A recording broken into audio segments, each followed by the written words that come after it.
A'udzubillahi minasyaitonirrajim. Bismillahirrahmanirrahim. Alhamdulillahirabbil alamin wa kafa. Wassalatu wassalamu ala nabiyil mustafa. Asyhadu an la ilaha illallah wahdahu la syarikalah wa asyhadu anna Muhammadan abduhu wa rasuluhu ahli sidqi wal wafa. Allahumma shalli wa sallim wa an'im wa akrim ala hadan nabiyil karim Muhammadin sallallahu alaihi wasallam wa ala alihi wa sahbihi ajmain. Hadirin hadirat Bapak Ibu yang Allah muliakan, Assalamualaikum warahmatullahi wabarakatuh. Alhamdulillah wa syukurulillah wa la hawla wa la quwata illa billahil aliyil azim. Bapak Ibu sekalian, kajian kita pada pagi ini melanjutkan tema bulan lalu, yaitu tentang fikih sholat berjamaah. Ya, kita sudah menguraikan tentang hukum sholat berjamaah dari perspektif fikih 4 madhab, dan kita juga menjelaskan meskipun pada umumnya sholat berjamaah itu sangat ditekankan dalam agama kita, wabil khusus kepada kaum laki-laki, ya, namun ada juga sejumlah a'dzar, ya, sejumlah uzur di mana seseorang itu boleh meninggalkan sholat berjamaah, apakah dia berjamaah di rumahnya atau sholat sendiri. Ya, ini merupakan pendapat mayoritas para ulama. Nah, pada kesempatan kali ini kita akan menjelaskan tentang syarat-syarat menjadi imam dan syarat-syarat menjadi makmum, serta apa saja ketentuan di dalam sholat berjamaah. Hadirin Bapak Ibu sekalian, seorang imam sholat sejatinya memiliki kelayakan untuk memimpin sholat berjamaah, yang dimana kemampuan itu dipersyaratkan agar sholat kita dapat tercapai matlamat secara maksimal. Ya. Nabi bersabda di dalam sebuah hadis yang sahih bahwa hendaknya yang menjadi imam sholat di antara kita itu orang yang paling baik bacaannya. Liya ummukum aqra'ukum. Hendaknya yang menjadi imam di antara kalian orang yang paling baik bacaannya. Para ulama berbeda pendapat, namun umumnya mengatakan aqra'ukum artinya satu yang paling fasih bacaannya dari aspek makharijul huruf dan dari aspek tajwidnya. Ya, maka tentu imam yang kita pilih itu yang paling baik bacaannya. Ya, karena kalau tidak baik bacaan atau mungkin melakukan kesalahan pada cara membaca Al-Quran, itu dapat merubah makna. Ya, kalau merubah makna maka tentu tidak tercapai tujuan utama dari sholat. Yang kedua, paling baik bacaan itu diukur yang paling banyak hafalannya. Ya. Oleh sebab itu, kalau ada yang paling banyak hafalan di antara kita atau yang paling mutqin hafalannya, maka dialah yang paling baik untuk menjadi imam. Meskipun Bapak Ibu sekalian, boleh-boleh saja imam itu membaca menggunakan layar, apakah itu handphone atau tablet atau komputer atau mungkin mushaf, gitu ya.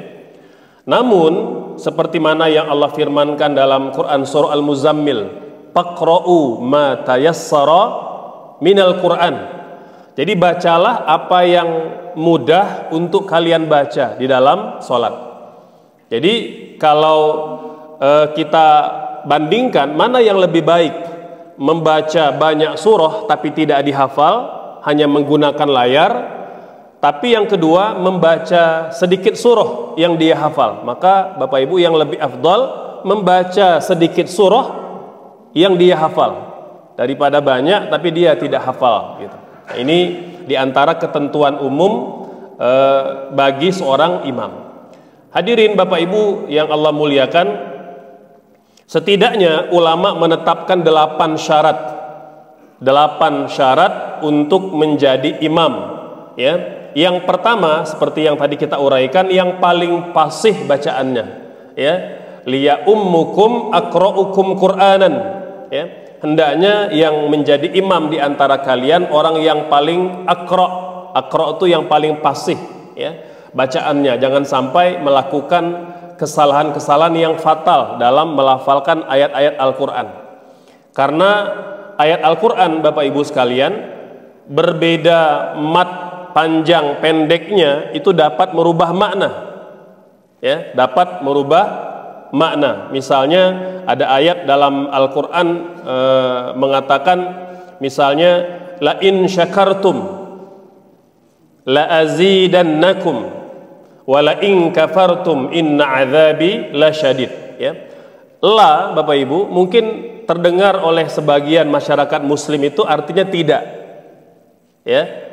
Padahal Bapak Ibu bunyi la itu bisa berbeda makna bergantung pada panjang pendeknya. Kalau la dibaca panjang, maka dia bermakna tidak. Seperti pada surah Al-Kafirun, la a'budu ma ta'budun. La dibaca panjang. La di sini bermakna tidak. Tapi pada ayat yang pertama, la azidannakum, la-nya dibaca panjang atau pendek Bapak Ibu? Dibaca pendek. La yang dibaca pendek itu bukan bermakna tidak, tapi bermakna dia benar-benar akan dilakukan. Jadi kata Allah, la in syakartum la azidannakum, maka aku betul-betul benar-benar pasti kata Allah akan menambahkan nikmatku gitu. Jadi berbeda mat panjang pendek bisa merubah makna Bapak Ibu sekalian gitu ya. Belum lagi nanti antara bunyi ain dengan bunyi alif juga berbeda. Misalnya ketika Allah menceritakan tentang orang-orang Bani Israel yang selalu membangkang perintah Allah dan perintah Nabi dan Rasul mereka. Ya, kata Allah bahwa Bani Israel itu akan dikutuk menjadi faja'alnahum qiradatan khasiin. Khasiin dalam bentuk hamzah itu berbeda dengan khashiin Bapak Ibu. Jadi ada mungkin orang yang mungkin belum begitu tepat membedakan antara huruf alif dengan huruf ain, walaupun bentuknya sama, khasiin, fa'ilin dengan khashiin, itu berbeda Bapak Ibu sekalian. Jadi kalau dikatakan faja'alnahum qiradatan khasiin dengan huruf hamzah, artinya Allah kutuk mereka menjadi kera-kera yang hina. Tapi kalau kita baca dengan pelafalan huruf yang berbeda dengan huruf ain, faja'alnahum qiradatan khashiin, artinya Allah jadikan mereka kera-kera yang khusyuk gitu. Ini kan nggak mungkin kera itu khusyuk Bapak Ibu sekalian. Lihatlah kera gimana gitu ya. Jadi berbeda huruf berbeda makna gitu ya. Nah ini mengapa dalam agama kita menjadi imam itu sangat ditekankan orang yang paling fasih bacaannya. Walaupun nanti memang ada beberapa kesalahan yang tidak fatal ya, yang itu ditoleransi. Misalnya huruf-huruf hijaiyah Bapak Ibu dalam Al-Qur'an itu kan ada sifat-sifat huruf ya, ada sifat hamas ya yang bunyinya berdesah atau bernapas, ada sifat isti'la ya. Nah ini masing-masing huruf itu kan sejatinya harus pada level yang maksimal dibaca. Namun kadangkala ada di antara kita mungkin sedang belajar ya, sedang berupaya memperbaiki bacaan tuh kadangkala kurang isti'la'nya. Contoh pada huruf-huruf qalqalah ya, yang baju di toko itu ya, ada huruf ba, jim, dal, to dan qa. Itu kan dibaca qalqalah ya. Kalau dia sukun dia memantul, begitu pula dalam bentuk tasydid. Ini kan paling banyak pada surah misalnya surah Al-Falaq misalnya. Bismillahirrahmanirrahim. Qul a'udzu birabbil falaq. Ada pantulannya ya, qa gitu. Nah itu boleh jadi ada di antara kita mantulnya terlalu pelan. Qul a'udzu birabbil falaq, ada pantulan cuma terlalu tipis. Nah ini beberapa ulama qurra gitu ya, itu mengatakan ini di antara hal-hal yang ditoleransi, terutama jika memang yang bersangkutan sedang belajar, gitu ya, sedang belajar memperbaiki. Nah ini Bapak Ibu, di antara persyaratan menjadi imam, satu di antara 8 poin syarat menjadi imam. Yang kedua, yang paling faham fikih, terutama fikih sholat berjamaah, gitu. Dia harus tahu apa saja perkara-perkara yang membatalkan dan perkara yang tidak membatalkan sholat, agar kalau dia mengalami kondisi tertentu, dia tidak bingung apa yang perlu dilakukan. Contoh misalnya, imam sedang duduk antara 2 sujud, terus dia merasa seolah-olah kentut, tapi tidak yakin. Dalam kondisi itu Bapak Ibu sekalian, itu perlu orang yang paham fikih. Ya, lanjut apa tidak, gitu ya. Mau dilanjutkan masih ragu-ragu. Tapi kalau kalau tidak dilanjutkan, bagaimana cara membatalkan sholat? Nah itu, jadi harus tahu apa yang perlu dilakukan dalam kondisi dia merasa seolah-olah kentut. Kalau dia paham fikih, dia ingat Nabi mengatakan, kalau kalian sedang sholat, ragu kalian mengalami kentut atau bukan, ya, maka 2 patokannya, apakah kalian mendengar bunyi, apakah kalian mencium aroma atau baunya. Kalau dapat salah satu atau kedua-duanya, maka dia dianggap batal sholatnya. Kalau ada suara, memang suara dari kita, gitu ya, dan bau itu dari kita, maka batal sholat imam, tidak boleh dilanjutkan. Nah, tinggal nanti dia harus tahu bagaimana cara membatalkan sholat tanpa membatalkan sholat jamaah, gitu. Karena batalnya sholat imam itu tidak mesti batalnya sholat jamaah. Nah itu ada caranya Bapak Ibu, ada SOP-nya yang kita perlu tahu, gitu ya. Atau kemudian bagaimana kalau seandainya dia yakin ya, atau ragu antara kentut atau bukan, ya, namun ada zonnur rajih, keyakinan yang lebih kuat bahwa dia tidak kentut. Nah, itu sama. Jadi kalau ada keraguan-raguan, ada keyakinan, maka menangkan keyakinan. Kan kata Nabi, da' ma yuribuk ila ma la yuribuk. Tinggalkan yang meragukan kepada apa yang tidak meragukan. Maka dia lanjutkan saja dengan keyakinan bahwa tidak ada tanda-tanda yang menguatkan dia kentut, gitu. Itu begitu. Tapi kalau dia tidak punya ilmunya, dia bingung Bapak Ibu. Boleh jadi duduknya bisa lama. Kata makmum, ini kenapa lama sekali imam duduk? Ternyata lagi mikir, gitu.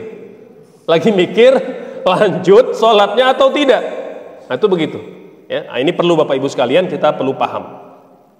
Kemudian yang ketiga, paling mengerti ilmu sholat, gitu ya. Jadi berkaitan dengan apa yang berkaitan dengan sholat berjamaah. Misalnya Bapak Ibu sekalian, ketika imam itu batal, gitu ya, maka ada 3-4 SOP yang perlu dilakukan agar sholat tetap dapat dilanjutkan. Ini seperti mana yang diuraikan oleh para ulama, seperti uraian Syekh Wahbah Zuhaili dalam kitab beliau Al-Fiqhul Islamu Adillatuhu, dan sejumlah ulama-ulama lain. Kata beliau, cara yang pertama dalam istikhlaf, ya, istikhlaf ini proses penggantian imam yang batal sholatnya. Satu, ya, maka imam itu dapat menunjuk orang yang ada di belakangnya. Makanya yang ada di belakang imam, meskipun pahalanya besar Bapak Ibu, itu orang yang harus paham, ya, bahwa dia harus siap-siap menggantikan imam. Jadi yang berdiri di belakang imam, ya, baik itu laki-laki atau wanita, ibu-ibu di belakang imam perempuan misalnya, gitu ya, maka harus siap-siap menjadi pengganti kalau imam berhalangan. Ya, jadi harus mau, begitu imam batal, dia kasih kode atau tarik tangan orang di belakangnya, harus siap jadi imam. Jangan nanti tarik menarik gitu, nggak mau. Nah itu nanti nggak selesai sholatnya, gitu. Nah jadi otomatis Bapak Ibu, di belakang imam pahalanya besar, tapi besar pula tanggung jawabnya. Jadi yang di belakang itu siap menggantikan imam. Kata Nabi, liyani ulul albab minkum. Yang ada di belakang saya itu harus orang berilmu. Nah dia harus siap menggantikan imam, gitu ya. Maka Bapak Ibu misalnya Tapi jangan nanti setelah ini nggak ada yang di bangku belakang imam ya. Jadi harus mau Bapak Ibu, jangan kosong nanti nggak mau. Ya, tapi kita belajar, artinya kita siap-siap menggantikan imam. Pahalanya besar Bapak Ibu sekalian. Ya, itu cara yang pertama. Cara yang kedua, imam bisa langsung keluar aja. Mungkin dia kebelet mau segera ke toilet gitu ya. Maka yang di belakang imam harus inisiatif maju ke depan. Jangan nunggu didorong gitu ya. Harus inisiatif gitu. Ini pernah terjadi pada masa Umar. Umar kan sedang menjadi imam, ditikam oleh seorang munafik namanya Abu Lu'lu, dan beliau tumbang dalam kondisi sedang sujud gitu ya. Lama sujudnya, orang-orang ini kenapa lama? Akhirnya ada sahabat yang kemudian melihat kondisi, seraya berkata Umar ditikam gitu ya, atau Umar terbunuh ya. Lalu sahabat di belakangnya inisiatif langsung maju ke depan, kemudian menggantikan atau melanjutkan sholatnya berjamaah gitu. Nah, ini Bapak Ibu sekalian SOP atau cara yang kedua gitu ya. Kemudian cara yang ketiga yang pernah Nabi lakukan adalah Nabi mengumumkan kepada jamaah ya, jamaah tetaplah di tempat kalian masing-masing, saya ada keperluan sebentar. Jadi waktu itu Bapak Ibu, Nabi memimpin sholat, lupa kalau beliau belum mandi junub. Ingatnya ketika sedang sholat. Itu hadisnya sahih Bapak Ibu sekalian. Jadi kalau Bapak Ibu mimpin sholat lupa berwudu, tidak boleh dilanjutkan. Jangan sampai ini mau gimana? Saya belum wudu, mau ngomong nggak mungkin atau nggak berani misalnya karena nggak tahu caranya. Akhirnya lanjut saja Bapak Ibu, maka imam menanggung dosa semua jamaah yang hadir. Ya, jadi jangan main-main dalam bab ini gitu. Kalau batal tidak boleh dilanjutkan, atau kalau lupa berwudu jangan dilanjutkan.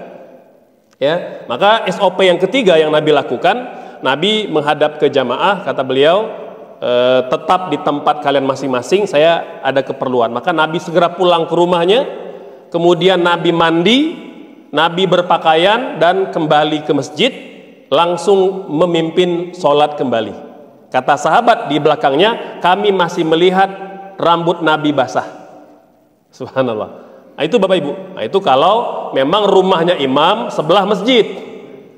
Jangan rumahnya di ujung komplek sana setengah jam jamaah nunggu. Nah, itu bikin mangkel jamaah itu. Itu juga tidak tepat. Jadi mengamalkan hadis pun harus tahu ilmunya Bapak Ibu. Nah, pilihan ketiga ini itu pernah terjadi di Madinah. Gitu ya. Jadi musim umroh, imam waktu itu Syekh Ali Huzaifi, itu diceritakan beliau batal sholatnya, mungkin kentut gitu ya, atau ada kondisi yang tidak bisa membuat beliau lanjut sholat. Maka beliau mengumumkan kepada jamaah, tetap di tempat kalian masing-masing, saya keluar dulu. Kata beliau itu berwudu keluar, lalu lanjut sholatnya tanpa membatalkan sholat jamaah gitu. Yang di depan karena rata-rata orang berilmu ya tenang-tenang aja. Yang ributnya yang di belakang, rame gitu. Ini sholat seperti apa ini? Rame, orang mulai saling berkomentar gitu. Nah, ini perlu Bapak Ibu sekalian. Kalau terjadi kita tidak perlu panik, ya.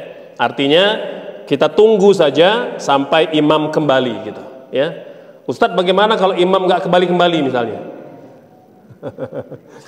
Kalau imam tidak kembali, maka solusinya makmum boleh menyelesaikan sholatnya sendiri. Nah, ini juga pernah terjadi pada masa sahabat Nabi ketika ada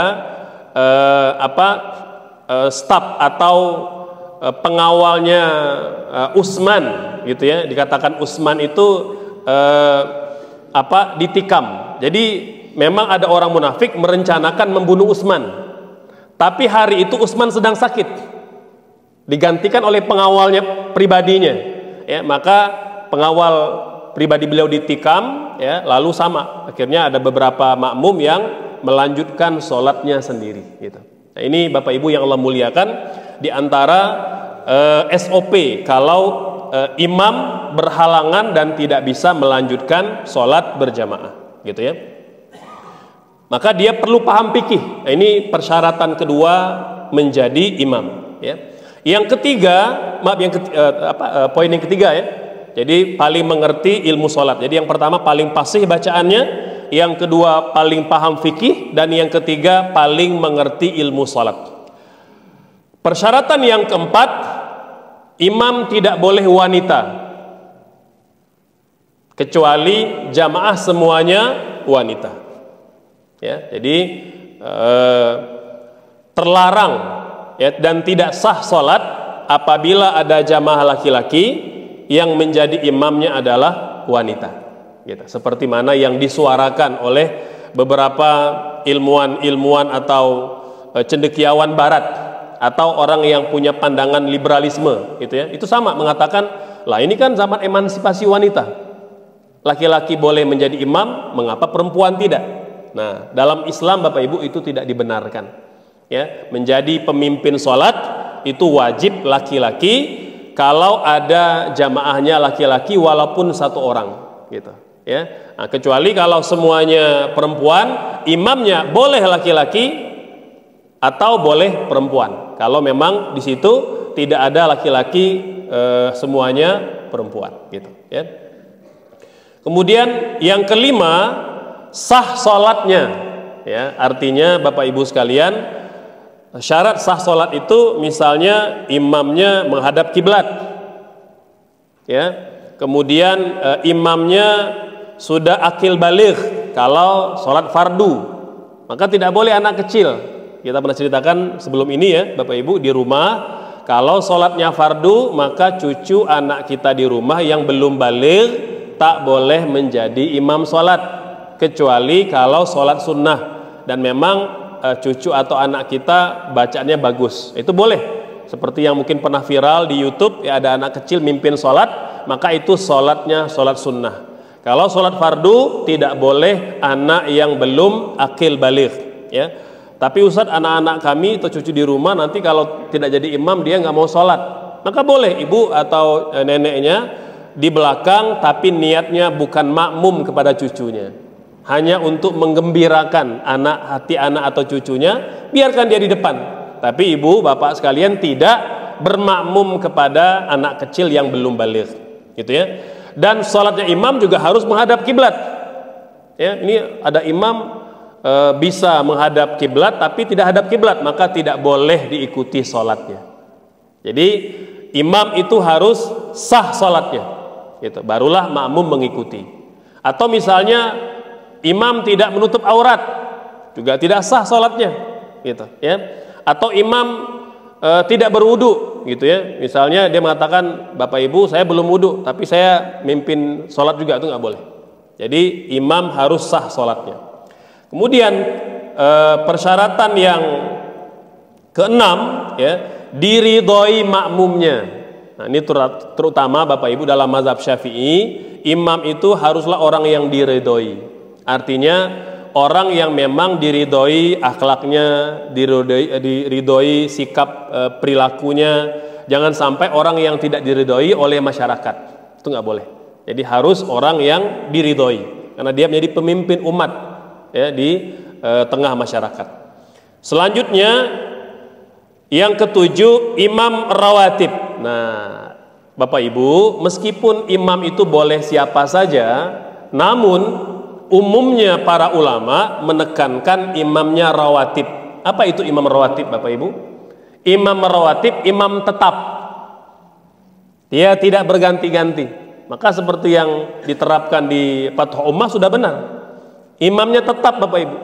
Karena sejatinya imam itu ya harus permanen dan tidak berganti-ganti, kecuali ada uzur tertentu yang tidak bisa dilanjutkan, atau boleh jadi ada beberapa imam. Nah, contoh seperti Masjidil Haram, nah, itu ada barisan imam, ada pakai 7 orang, ada yang 10 orang berganti-ganti, itu boleh. Karena mungkin besarnya tanggung jawab, ya, kemudian perlu juga ada imam pengganti, itu boleh. Misalnya masjid menetapkan kita ada 3 atau 4 imam tetap, Yang lain mungkin imamnya menyesuaikan. Kalau imam tetap berhalangan digantikan oleh imam yang lain, itu begitu. Ya. Kemudian yang terakhir Bapak Ibu, imam itu kalau bisa yang telah menghafal Al-Quran 30 juz. Itu yang paling afdal. Kalau tidak ada, maka yang banyak hafalannya, apakah 20 atau mungkin 15 atau 10 atau yang paling banyak hafalan di antara jamaah yang ada. Nah, ini persyaratan umum menjadi imam, ya, semoga dapat dipahami. Bagian yang terakhir Bapak Ibu, kita uraikan pula persyaratan menjadi makmum. Nah, jadi ada syarat menjadi imam, ada pula syarat menjadi makmum. Yang pertama, syarat menjadi imam, jangan lupa menjadi makmum, jangan lupa berniat. Jadi niat syarat pertama menjadi makmum. Makanya harus ketika berniat harus disebutkan, baik di lisan dilafalkan atau dalam hati. Makmuman, itu harus jelas. Gitu, ya. Kemudian yang kedua, tidak melewati posisi imam. Jadi harus di belakang imam, di samping kanan kiri boleh, asal tidak melewati imam. Paling depan makmum itu boleh sejajar dengan imam, itu paling depan. Mungkin karena tempatnya penuh gitu ya, mungkin di luar sedang hujan, maka boleh Bapak Ibu nempel di sebelah kanan kiri imam, itu boleh. Tempatnya sempit, mungkin di mall atau di rest area gitu ya, tidak muat sholat, kita boleh di samping imam. Kanan boleh, kiri boleh. Ya, kalau kanannya masih ada, isi yang kanan dulu. Kalau yang kanan itu sempit, bisa yang kiri. Gitu.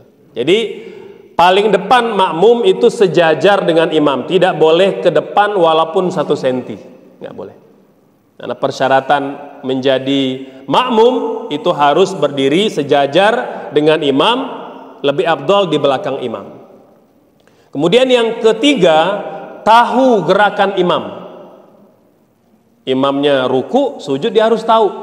Apakah dengan cara melihat atau dengan cara merasa gitu ya. Itu dia harus tahu. Jangan sampai nanti imam ruku dia sujud. Ya, imam sujud dia duduk antara 2 sujud. Nah, itu tidak sinkron, padahal sholat berjamaah itu harus sinkron antara gerakan imam dengan makmum gitu. Persyaratan yang keempat, tidak terpisah dengan imam. Nah, terpisah berbeda tempat. Ya, misalnya dia nitip handphone ke DKM, tolong live, saya mau jamaah dari rumah saja gitu. Nah, itu nggak boleh. Ya, karena berbeda tempat. Ya, para ulama mempersyaratkan beberapa hal, misalnya satu, imam makmum bisa melihat imam atau bisa melihat jamaah yang paling belakang. Kalau mungkin dia di belakang gitu ya. Jadi tetap ada ketersambungan ya. Dan tempatnya itu tidak berjarak, baik jarak yang jauh atau berbeda waktu. Nah, contoh ini nonton Mekah live, ikut Syekh Ali Huzaifi mimpin sholat subuh di Madinah, kita subuh di sini, nggak boleh karena beda waktu Bapak Ibu. Jam berapa sekarang di Saudi sekarang? Masih jam 1 malam ini, 1 dini hari. Bedanya 4-5 jam kita dengan Saudi. Nggak boleh, karena berbeda waktu. Gimana niatnya? Ya, mereka belum subuh, kita udah subuh. Nah, jadi tidak mungkin itu dilakukan gitu, ya. Maka Bapak Ibu sekalian, antara imam dan makmum tidak boleh terpisah dengan jarak yang jauh. Ya, oleh sebab itu sholat secara live atau hanya nonton TV di hotel itu nggak boleh Bapak Ibu berjamaah. Ya, kecuali yang paling ringan itu hotel kita mungkin pada posisi punya layar atau punya kaca, kita masih bisa melihat jamaah di bawah, itu masih boleh. Ini bagi mereka yang punya uzur, mungkin sedang capek, sedang lelah, tidak kuat turun hotel gitu ya, itu boleh. Ya, jadi dengan syarat dia masih melihat makmum di bawah, gitu. Ya, tapi kalau melihat layar televisi itu tidak dibenarkan, karena ada banyak kendala, terutama Bapak Ibu delay waktu, kan berbeda itu. Walaupun dia live itu ada delaynya gitu. Ya, jadi sudah terlambat kita dengan gerakan imam dan makmum yang lain. Selanjutnya, tidak tertinggal 2 gerakan rukun. Nah, makanya kita itu tidak boleh lama delaynya, ya. Memang kita tidak boleh bergerak mendahului imam, tidak boleh pula serentak dengan imam. Jadi delay sedikit, ya. Imam ruku sempurna, nah kita nyusul ruku. Atau kita boleh imam sudah bergerak ruku, kita nyusul di belakang, itu boleh. Gitu, ya. Kalau disengaja kita mendahului imam atau bergerak serentak dengan imam, itu bisa batal sholatnya. Nabi bersabda, la tuqaddimul imam wa la tusawuh. Jangan bergerak mendahului imam dan jangan pula serentak dengannya. Delay sedikit, gitu, ya, delay sedikit. Tapi delaynya tidak boleh tertinggal 2 rukun, ya. Imam sudah duduk antara 2 sujud, kita baru mulai mau sujud, itu tertinggal 2 rukun, Bapak Ibu, ya. Nah, jadi maksimal kita tertinggal 1 rukun, tidak boleh 2 rukun. Kalau 2 rukun batal sholatnya, ya. Kemudian tidak mendahului imam, ya tadi. Kemudian ikut semua gerakan imam, artinya 13 rukun sholat itu wajib diikuti, ya. Kalau hanya berbeda cara tidak apa-apa. Misalnya imam sujudnya mendahulukan 2 lutut, kita menggunakan 2 tangan, gitu ya. Imam sedekapnya di bawah perut, Bapak Ibu sedekapnya di atas pusar, itu boleh. Imam misalnya setiap pindah rukun dia mengangkat tangan, raf'ul yadain, ya, Allahu Akbar mau sholat, Allahu Akbar mau ruku, itu boleh. Itu kan sunnah hukumnya. Kalau makmum tidak melakukan, boleh, tidak apa-apa. Jadi tapi 13 rukun itu wajib diikuti. Kalau hanya berbeda cara, itu masih dapat ditoleransi, ya. Kemudian yang terakhir, Bapak Ibu, syarat menjadi makmum harus mengakui bahwa sholatnya imam sholat yang sah. Kalau dia mengatakan imam tidak sah sholatnya, maka dia tidak boleh bermakmum kepada imam itu, gitu ya. Misalnya saya meyakini itu imamnya adalah non muslim, gitu. Ini orang pada nggak tahu, maka ibu bapak tidak boleh menjadi makmum pada imam tersebut. Ya, kalau yang tidak tahu ya tidak apa-apa. Kalau ibu tahu, maka bapak ibu tidak boleh mengikuti sholatnya imam. Ya, karena kita tidak mengakui keabsahan sholatnya. Baik Bapak Ibu, ini mungkin sebagai pengantarnya. Mangga barangkali ada pertanyaan, kita persilakan. Mangga dari Bapak dulu, yang paling pojok, silakan.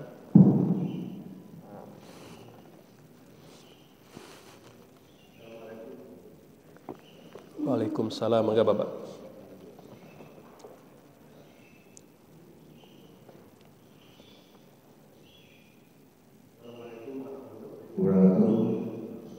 Yang saya ingin tanyakan tadi Ustaz, dalam kondisi sedang sholat, kemudian imam ada yang membunuh, apakah ada yang dibunuh tadi? Okay. Nah, apakah sholatnya itu berhenti menolong dulu atau gimana? Itu adalah. Terima kasih. Waalaikumsalam warahmatullahi wabarakatuh. Ya, Bapak Ibu sekalian, jadi dalam kondisi itu, ya, boleh ya sebagian dari kita membantu atau menolongnya, seperti yang juga pernah terjadi pada Umar dan pada pengawalnya Utsman, gitu ya. Itu boleh sebagian. Jadi tidak harus bubar. Sama juga kalau imamnya pingsan atau imamnya kena serangan jantung, itu boleh, mungkin 3-4 orang yang di depan itu boleh menolong dulu.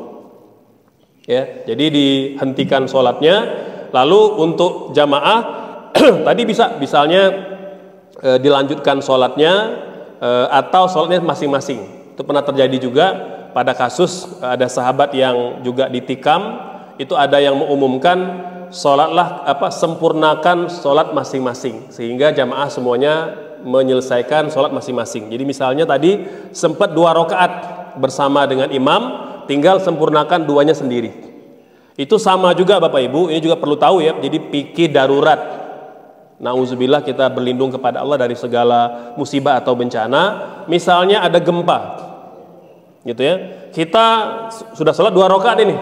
Kemudian karena mungkin gempa di masjid, itu kan kita boleh tetap memilih bertahan atau kita juga boleh cari tempat selamat. gitu ya, dan tidak ada kaitan dengan penakut dengan berani soal itu Bapak Ibu, ini soal fikih gitu ya.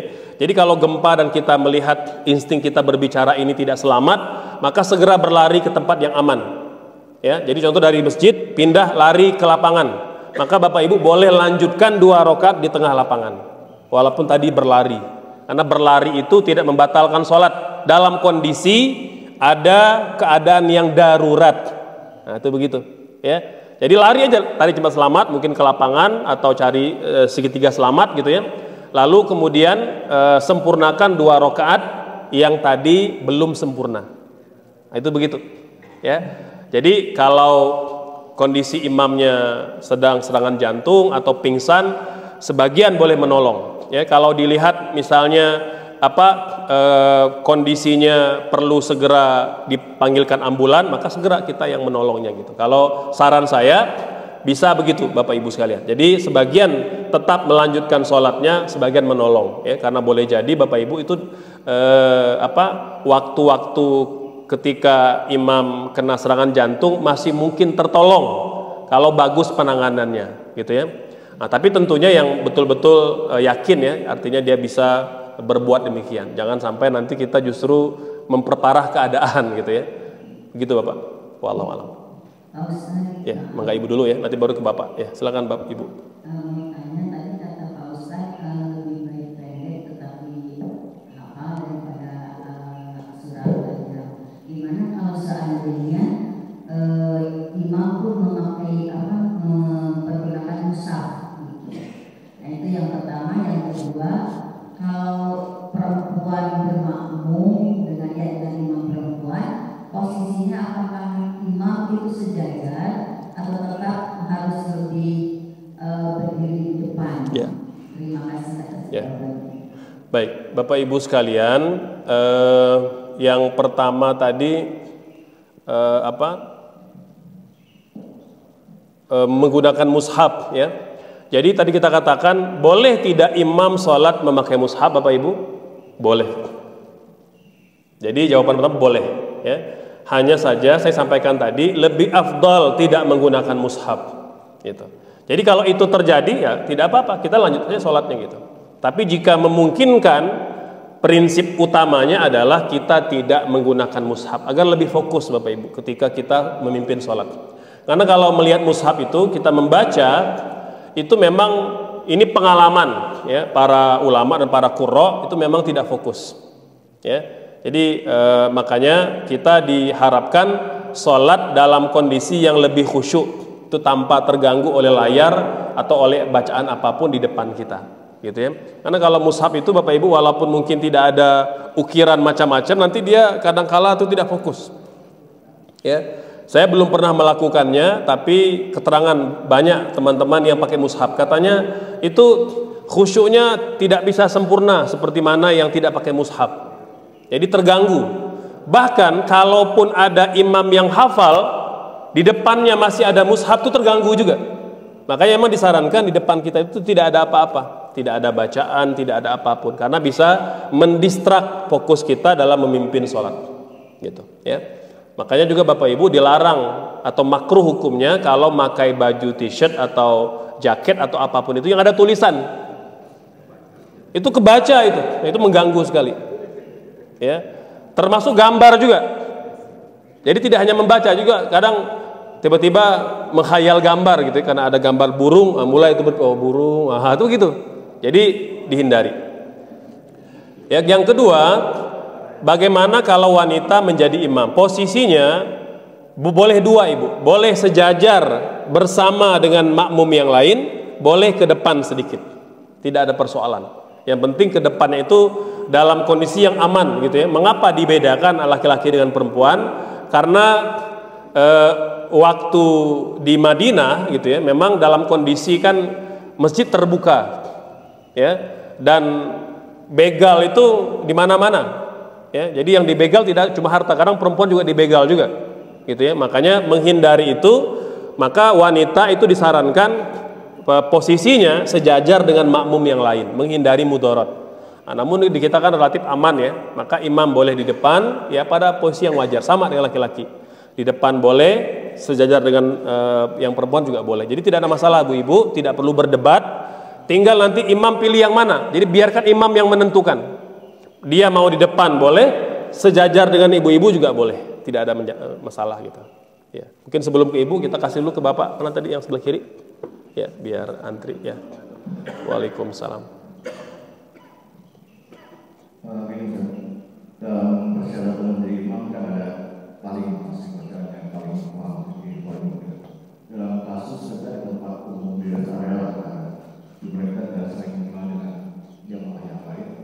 Nah ini kan pada kesempatan kita nggak tahu apakah saya yang paling tahu apakah yang mana itu kasusnya gimana. Ya, baik. Monggo ibu silakan ya. Nah, izin bertanya Pak Ustaz. Tadi dijelaskan bahwa di antara salah satu syarat makmum adalah tidak boleh terpisah dengan imam. Ya. Yang menjadi pertanyaan saya, bagaimana kalau di Mekah itu biasanya makmum Mencar-mencar gitu ya. Ya, seperti ada yang di halaman, ada yang di depan toko, di jalan juga. Itu bagaimana saat? Ya. Terima kasih. Baik. Ya, tadi yang pertama dari Bapak, ya, kita tidak mengenal gitu ya. Ya, baik Bapak Ibu sekalian, tadi yang ideal ya, Mak. Ya, dalam kondisi kita tidak mengenal ya, kita berupaya husnuzon saja. Husnuzon, ya. Memang lebih afdol kalau kita udah paham syaratnya, ya kita nanya, Bapak mangga siap jadi imam gitu ya. Jadi kalau dia ditawarkan, maka dia juga harus tahu diri gitu ya. Kalau memang dia menganggap dirinya layak, boleh ke depan, gitu ya. Jadi dalam kondisi memang yang ideal kita harus saling mengenal Bapak Ibu sekalian. Makanya ukhuwah Islamiyah itu bukan semata-mata kita tahu nama, sampai tahu ya, mengenal dia hafal berapa surah, hafal berapa juz, bagaimana akhlak perilakunya, bagaimana muamalahnya, itu harus begitu. Nah, cuma kan dalam kondisi kita kadang-kala yang serba tidak ideal ya, punya kesibukan masing-masing, kadang-kala tidak sempat mengenal lebih jauh gitu ya. Maka dengan begitu kalau kita sedang di rest area atau di tempat yang jauh ya kita berhusnuzon saja. Mungkin kita bisa menawarkan gitu ya. Atau kalau Bapak yakin bisa maju, kita maju. Itu juga amanah ilmu ya. Jadi memang ada kondisi yang tidak ideal, maka menyesuaikan sesuai dengan kondisi saja ya. Dan dalam kondisi itu misalnya kita nggak tahu nih, oh ternyata ada kiai, ada ulama di situ, kita nggak tahu, ya nggak apa-apa, karena kita tidak tahu gitu. Karena tidak ada dosa bagi orang yang tidak tahu gitu ya. Nah, bagaimana yang kedua, Ibu, sholatnya mencar-mencar tadi kita katakan terpisah itu bukan berarti harus nempel, enggak. Dia masih di lokasi yang sama ya. Kan kalau di Masjidil Haram itu kan relatif dia masih bisa melihat jamaah di depannya gitu. Itu masih boleh karena tidak memungkinkan memang sholatnya di tempat yang berdekatan, kemudian juga boleh jadi pada posisi yang membahayakan gitu ya. Kan nggak mungkin dia sholatnya di tengah jalan sementara ada bus, mobil yang lalu lalang gitu ya. Jadi tetap dipersyaratkan di tempat yang sama gitu ya. Nah, kemudian semakin besar effortnya, semakin besar pahalanya. Tentu berbeda. Ibu sholatnya di trotoar jauh, tapi masih melihat imam. Dengan posisi yang dekat ke imam, itu berbeda pahalanya. Berbeda pahalanya. Jadi sah sholatnya, tapi berbeda pahala. Tapi Ustadz kok nggak rapat sopnya, Bapak Ibu? Sop yang rapat bukan syarat sah sholat dan bukan rukun. Contoh aja. Ada imam di sini satu sop gitu ya, tiba-tiba ada yang dua di belakang mencar itu sah sholatnya, walaupun makruh dan mengurangi pahala berjamaah gitu. Jadi kan kita mau milih yang paling besar pahalanya. Jadi Bu Ibu Bapak sekalian, dalam kondisi ada uzur ya, kita mungkin sudah gak kuat ini, mau jalan ke masjid udah hotelnya jauh misalnya gitu ya, lalu mungkin kondisinya hujan gitu ya, udah cari tempat yang aman. Yang penting kita masih bisa melihat jamaah di depan kita. Itu diantara ketentuan utamanya. Ya, mangga Ibu. Ya. Bagaimana kalau yang ada di tamunya ada yang di depan hotel, kan di depan itu ada hotel. Kedua saya ingin tanya. Gimana Ibu, hotel gimana? Di depan hotel ada kan yang ikut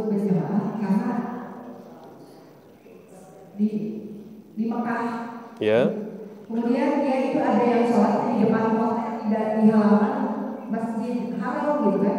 Enggak, dia apa? Siapa yang dia ikuti? Yang diikutinya yaitu ini. TV. Ada suara kedengaran kan, imamnya. Oh, suara aja gitu. Iya, iya. Jadi kita mengikuti apakah boleh. Yang keduanya yaitu saya bertanya, yang disebut rakaat yang ketinggalan pada pertemuan itu, apakah pada saat imam sedang sujud atau imam sedang ruku atau bagaimana yang disebut ketinggalan rakaat pertama itu, dan kita harus mengulangnya. Terima kasih. Waalaikumsalam warahmatullahi. Monggo Bapak, silakan. Ya.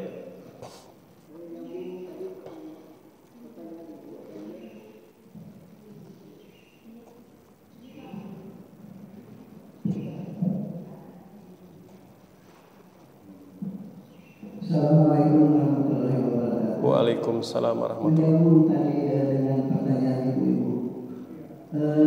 Ada di beberapa masjidnya, terutama untuk sholat Jumat, Pak Ustaz.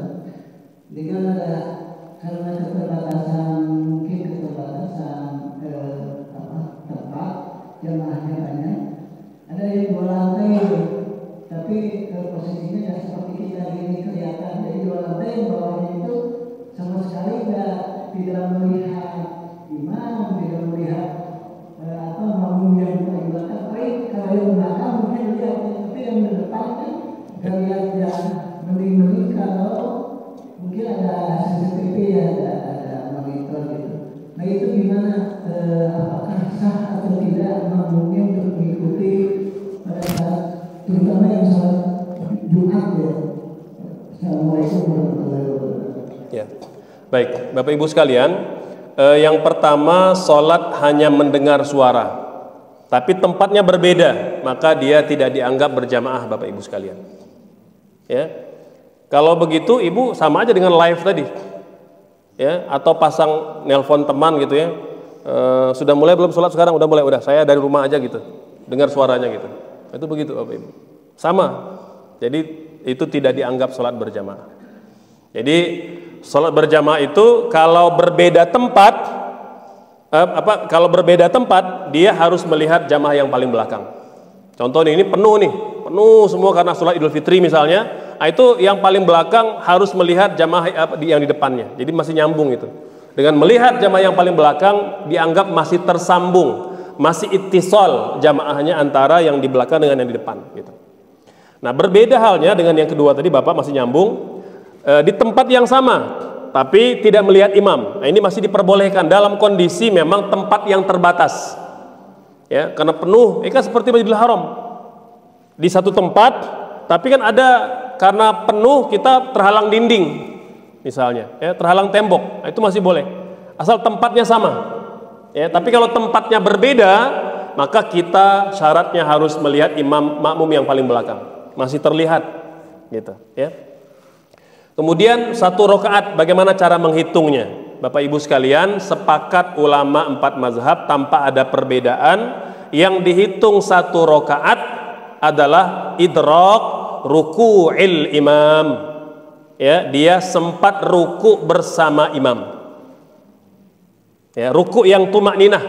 Kata Nabi, man adraka ruku'al imam faqad adraka rakaat. Siapa yang dapat rukuknya imam, dia dapat 1 rakaat. Jadi tinggal menambah yang kita tidak yang tertinggal 1 atau 2. Tapi Ustadz katanya kalau tidak baca Al-Fatihah tidak sah sholatnya atau tidak dapat rukuknya gitu ya. Nah ini bertentangan pandangan ini dengan pandangan ulama 4 mazhab berdasarkan hadis yang sahih tadi. Dan saya juga pernah menceritakan Bapak Ibu sekalian, ada sahabat Nabi yang tertinggal sholat, dia masbuk. Padahal dia sangat ingin menjaga sholat berjamaah bersama Nabi dan tidak mau ketinggalan. Suatu hari dia tertinggal rakaat. Dulu kan Masjid Nabawi tidak ada dinding, tidak ada pintu, terbuka aja, cuma ada atap aja. Dari kejauhan sahabat Nabi ini yang dikatakan Abi Bakroh katanya, itu karena melihat dari kejauhan Nabi dan sahabat lain sudah ruku, dia berpikir, nih kalau saya nunggu sampai di sana tertinggal rukunya, tertinggal rakaat. Apa yang dia lakukan? Dia ruku di luar masjid. Ya, itu jauh, belum nyampe masjid, masih jauh. Lalu apa yang dia lakukan?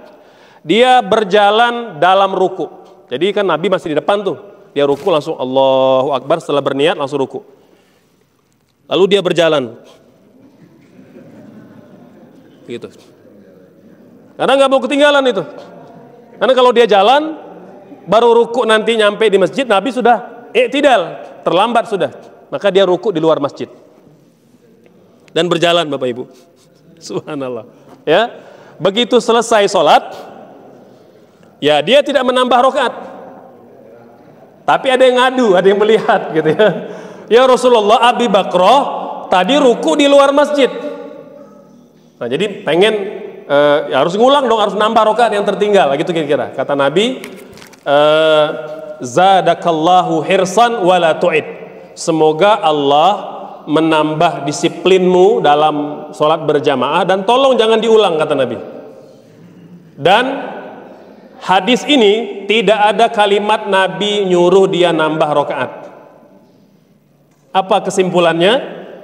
Nabi mengesahkan rukuknya sebagai rakaat walaupun rukuknya di luar masjid, di luar shaf. Pemandangan seperti ini Bapak Ibu mungkin tidak pernah kita temukan di Indonesia. Karena saya lama tinggal di Mesir, karena kuliah di Mesir, sering saya temukan.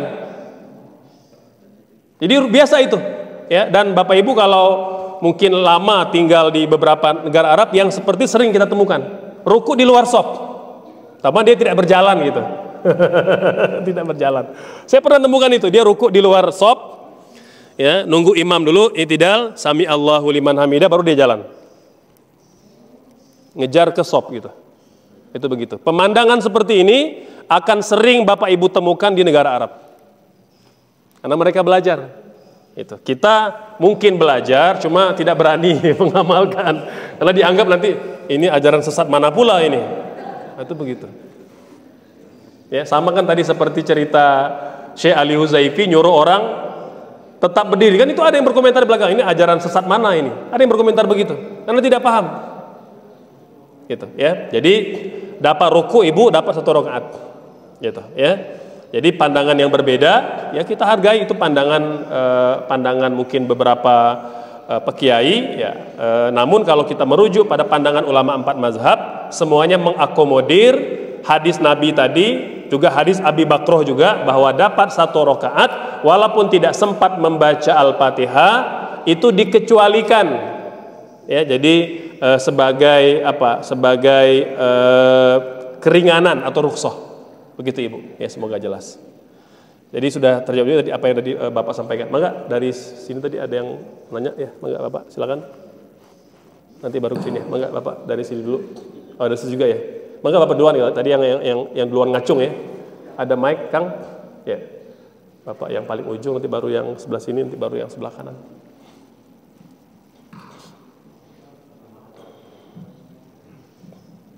Ustaz, hanya ingin luruskan saja. Tadi yang di perjalanan, padahal dia bukan posisi sedang sholat, tapi kenapa ruku habis itu ruku ya? Tidak dianggap sholat, maksudnya gimana? Iya, karena dia bukan di perjalanan, bukan di perjalanan itu kondisinya sedang sholat gitu. Jadi kenapa dia ikut waktu ruku itu? Ini Bapak mengomentari hadis Abi Bakrah tadi ya? Bukan, yang mana?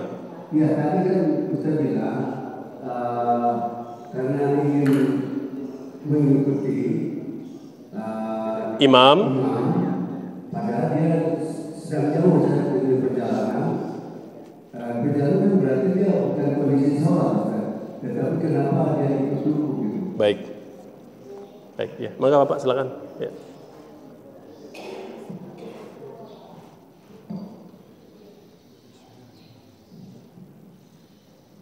Bismillahirrahmanirrahim. Pak Ustadz, yang akan kami tanyakan pada waktu imam berhajat, kemudian Imam berhajat. imamnya sejak memimpin sholat. Oke. Kemudian berhajat akan meninggalkan tugasnya. Oke. Apa yang harus dikerjakan oleh makmum? Oke. Berdiri, berdiam saja, atau Imam sedang punya hajat, lalu dia mau keluar gitu ya? Oke.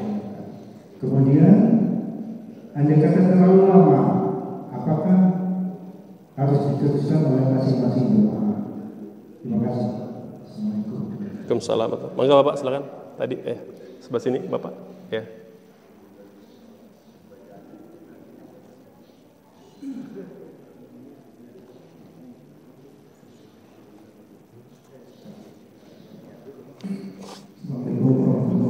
Waalaikumsalam. Saya mau tanya Ustaz, apabila misalnya kita sebagai makmum, kemudian pada saat sholat itu satu, kedua, ketiga itu Sudah penuh. kemudian kita ke sholat berikutnya, tetapi kita cuma sendirian. Apakah ini tetap sah dalam sebagai makmum atau bagaimana? Ya. Terus kemudian yang kedua, saya sering melihat waktu Jumatan UPI Mu'afi. Di sana itu sering pada saat kita mendengarkan khotbah kan itu penuh. Kemudian pada saat kita berdiri itu kadang-kadang kan suruh merapat ke depan. Tapi sering itu ada beberapa yang akhirnya itu kosong. Terus kemudian kita di belakang yang ini ada beberapa yang kosong. Tidak rapat itu. Ya. Apakah itu tetap sah seperti itu? Terima kasih. Assalamualaikum warahmatullahi wabarakatuh. Ya, Waalaikumsalam warahmatullahi. Bapak, yang pertama tadi hadis Abi Bakroh, ya. Bahwa kan dia tidak sholat, kenapa dia berjalan dan dianggap sholat gitu ya. Bapak Ibu sekalian, Abi Bakro itu sholat, dia bermakmum kepada Nabi, tapi bermakmumnya di luar shaf, kan begitu. Jadi beliau kan dari kejauhan nih, beliau lihat Nabi sudah ruku, ya. Dia berpikir kalau saya jalan nunggu nyampe ke shaf terlambat sudah, Nabi sudah i'tidal. Nabi sudah i'tidal, itu sudah habis waktu untuk dapat 1 rakaat, Bapak. Apa yang dia lakukan? Dia berniat sholat dalam hati, setelah niat sholat berjamaah ya, kalau mau dilapalkan ya usolli, mungkin fardu apa, jadi ma'muman lillahi ta'ala, Allahu Akbar, dia ruku, lalu dia berjalan, itu begitu Bapak. Jadi dia sholat ya. Tadi kita katakan bahwa orang yang berada di luar shaf boleh nggak berjamaah? Boleh. Karena merapatkan shaf bukan syarat sah sholat dan bukan pula rukun sholat, Bapak. Gitu. Tapi tentu dalam kondisi memang Bapak tidak merencanakan itu. Jangan nunggu imam mau ruku aja gitu ya. Nyampe depan masjid baru ruku, itu nggak boleh. Ya kan tadi kata Nabi, semoga Allah menambah disiplinmu dalam sholat berjamaah dan tolong jangan diulang, kata Nabi. Wala tu'id, itu perintah itu. Artinya tidak boleh disengaja. Kalau kita sudah merencanakan nggak boleh. Nah, ini seperti mana, mohon maaf ya. Mungkin kalau yang kaum bapak mungkin tidak. Ini remaja. Lihat kalau sholat tarawih, karena panjang imam baca nunggu mau imam ruku aja baru berdiri gitu. Nah sering begitu, nggak boleh begitu, nggak boleh. Ya, jadi kecuali kalau memang dia capek banget, aduh nggak kuat berdiri, padahal dia bisa duduk, Bapak Ibu. Dalam kondisi tidak kuat, kita boleh bermakmum dalam kondisi duduk. Walaupun tentu karena sholatnya duduk, ya dapat pahala paket hemat aja gitu. Ya, dapat kan berbeda orang yang berdiri dengan yang duduk, kecuali kalau memang yang punya uzur ya, yang sudah tidak kuat berdiri itu juga dapat pahala penuh. Jadi poinnya Bapak, dia niat sholat berjamaah walaupun dia luar shaf dan itu sah gitu ya. Yang kedua, imam ke toilet, bagaimana caranya dan bagaimana kalau terlalu lama. Tadi kita katakan Bapak, imam yang mau ke toilet itu bisa nunjuk langsung atau inisiatif orang di belakangnya, atau imam ngomong, Bapak Ibu saya mau ke toilet sebentar, tolong tetap berada di posisinya, boleh keluar dulu. Kalau memang dekat toiletnya dan memang Bapak Ibu yakin bahwa kita nggak bakal lama. Nah, tapi bagaimana tiba-tiba kebelet atau sakit perut, ya udah selesai hajatnya. Nah, makmum kalau terlalu lama itu boleh inisiatif tadi. Inisiatifnya tadi imam boleh ke depan menggantikan makmum imam yang berhalangan, atau sempurnakan sholat masing-masing. Begitu Bapak ya. Kemudian sholat tadi itu sholat sendiri sop yang renggang gitu ya.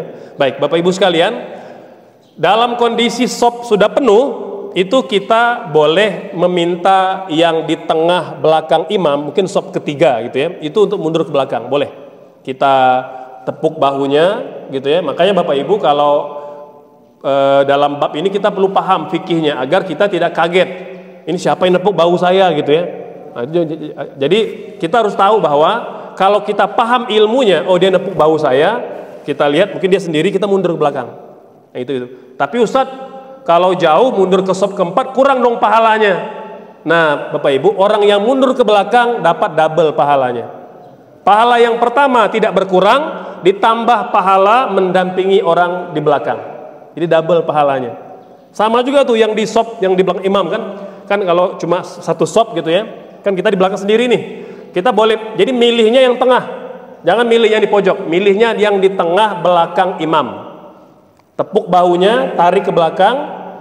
Nah, jadi Bapak Ibu harus paham juga, jangan nanti nggak mau ditarik gitu ya, atau ditepis tangannya, jangan begitu. Ya, kita yang diminta mundur ke belakang dapat pahala double. Mundur ke belakang, kita bersama dengannya. Nah, bagaimana kalau dia nggak mau?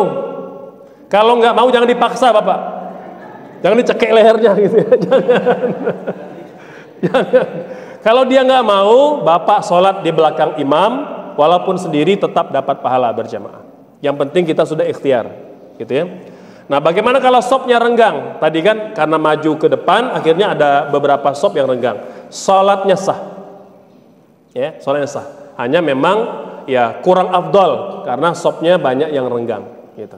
Jadi Bapak Ibu, sop yang renggang, ada sop yang bolong-bolong, itu tidak membatalkan sholat, itu sepakat para ulama. Jadi kita perlu tahu juga, ya. Makanya kalau kan kadang-kadang remaja Bapak Ibu itu kan malas ke depan atau malas bergerak, maka ditegur aja, tapi jangan terlalu berlebihan.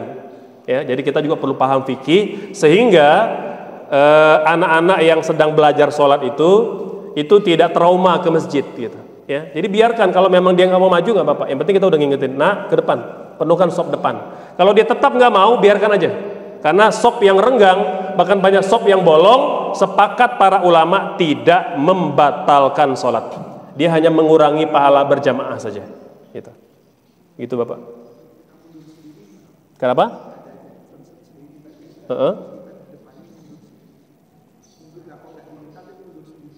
Ya boleh juga, boleh. Kalau memang dia inisiatif boleh, gitu ya. Jadi boleh inisiatif, dia mundur ke belakang, boleh. Apakah kita yang nepuk memberi isyarat ataupun dia mundur itu boleh. Insya Allah berpahala. Gitu Bapak. Ya. Masih ada ya, enggak Ibu? Enggak ada mic-nya.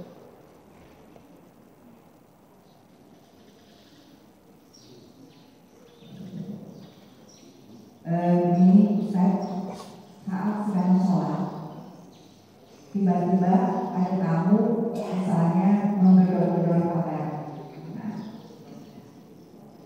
setelah itu mengganggu konsentrasi dan tamu itu menurut saya penting. Apakah saya itu harus menghentikan sholat, membuka pintu tanpa berkata-kata, lalu melanjutkan sholat? Bolehkah demikian atau biarkan saja? Bagaimana sebaiknya? Ya.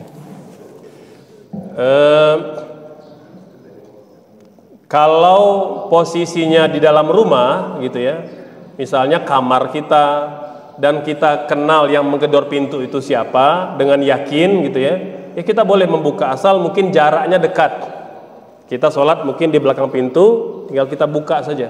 Dan Nabi Aisyah itu pernah melakukannya. Jadi ketika sedang sholat digedor pintu oleh keluarganya, beliau membukanya tanpa dan melanjutkan sholat.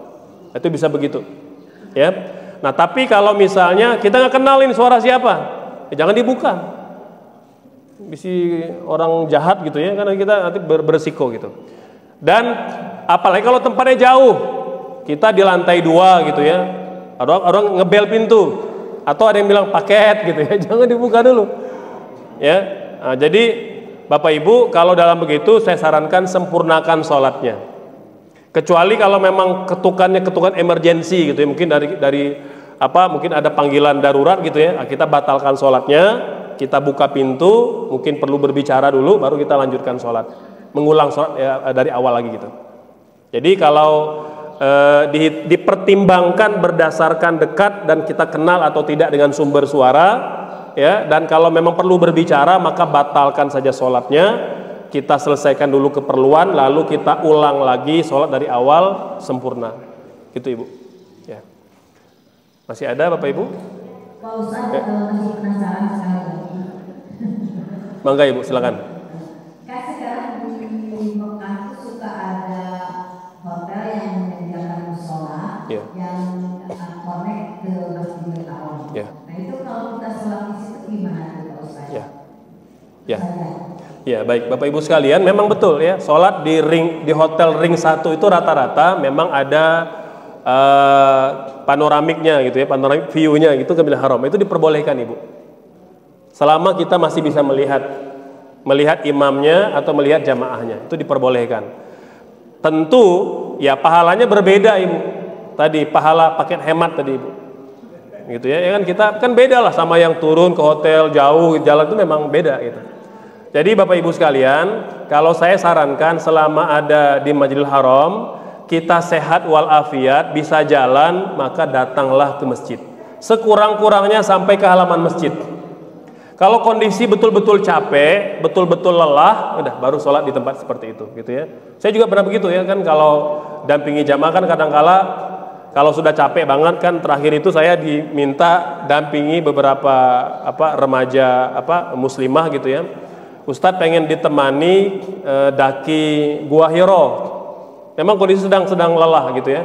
Walaupun Gua Hiro sekarang rutenya tidak seperti dulu Bapak Ibu, sudah lebih ringan, landai, karena sedang dipersiapkan bisa masuk mobil ke area Gua Hiro, jadi sudah tinggal daki dikit aja gitu. Nah, tapi nanti juga ada paket eskalator nanti.